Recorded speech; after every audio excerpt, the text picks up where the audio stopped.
pada ulang tahun Partai Komunis Tiongkok minggu lalu di Taman Tiananmen, Xi Jinping dengan percaya diri berpidato yang isi pidatonya cukup menggentarkan banyak negara di dunia. Para pakar intelijen pertahanan dunia geger. Analisanya, pernyataan Xi Jinping ini tertuju pada gerakan negara G7 yang dengan terang-terangan anti strategi ekspansi Tiongkok yang dibungkus dengan bantuan ekonomi. Seperti strategi banyak penyebar agama agar agama mereka dianut banyak orang, mereka pakai strategi memberi bantuan ekonomi agar banyak orang jatuh hati dan berpindahlah menjadi penganut agama tersebut. Atau seorang playboy tebar pesona dengan sering memberi hadiah pada gebetan-gebetannya agar kemudian jatuh hati untuk dipacari. Kalau playboynya sadis, tujuan memacari cewek tersebut untuk diambil warisannya, dan itu sangat kurang ajar. Kita kembali ke Tiongkok. Tiongkok pakai strategi yang sama, ambil hati dengan bantuan ekonomi. Tetapi bukan uang yang diberi adalah produk. Produknya buatan di negeri Tiongkok, di mana modalnya cetak duit berbasis produksi. Sederhana kan? Tapi pejabat negara yang negaranya takut dengan Tiongkok dipasang doktrin bahwa kalau cetak uang itu akan inflasi negaramu. Wis, sakarepmu bos. Ingat,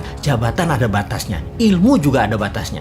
Hanya kebodohan yang ada batasnya. Nanti New Mind pakai strategi sama, memberi. Kalau sekarang kita lanjut dengan G7 yang anti strategi Tiongkok dan akan mempunyai program B3W yang menyediakan anggaran 10 kali anggaran Tiongkok ekspansi ke luar negeri. Kalau New Mind jadi, kita nggak pakai keduanya, kita main sendiri. Wis, pinter kalau urusan dalam negerinya. Ke luar negerinya, kedua pihak G7 dan Tiongkok kita mainkan. Lalu Xi Jinping mengatakan akan melakukan 3 hal. Memenggal kepala negara yang melawan dan membuli dan membuat masalah dengan Tiongkok. Tiongkok akan membangun 100 silo. Silo adalah tempat peluncuran nuklir warhead roket. Kemudian akan mengambil secara utuh kembali, yaitu Taiwan, Macau, dan Hong Kong. Ini agresi militer niatnya. Biden, pemimpin Amerika, gemetar. Dan Biden mengajak Tiongkok, Rusia, dan Amerika untuk membuat pertemuan 3 negara. Di sini, perebutan global power mulai dicanangkan. Ini serius. Kalau Anda nasionalis dan patriotis NKRI garis lurus, kita membahas negara mulai dari sini. Kita menengok sejarah dunia dalam masalah perekonomian dunia. Tiongkok sejak 3000 tahun yang lalu adalah wilayah perdagangan dan produsen terbesar di dunia. Di zaman Bizantium, Konstantinopel, ada Alexandria misalnya. Banyak lagi wilayah yang sudah lengkap bentuk negaranya dan makmur. Semuanya berdagang dengan Tiongkok. Baru dalam 200 tahunan ini, Tiongkok kalah dagang dengan dunia barat karena kemajuan teknologi yang pesat di Eropa dan Amerika. Hingga Amerika kemudian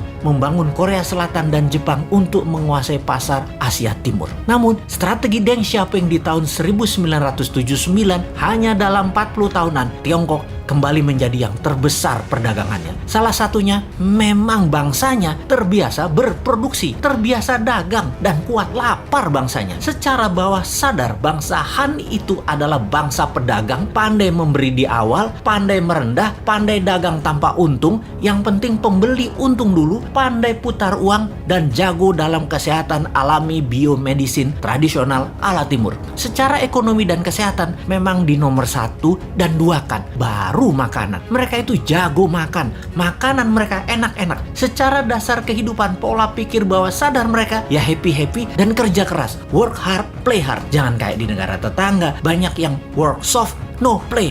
Ai mate dah lu.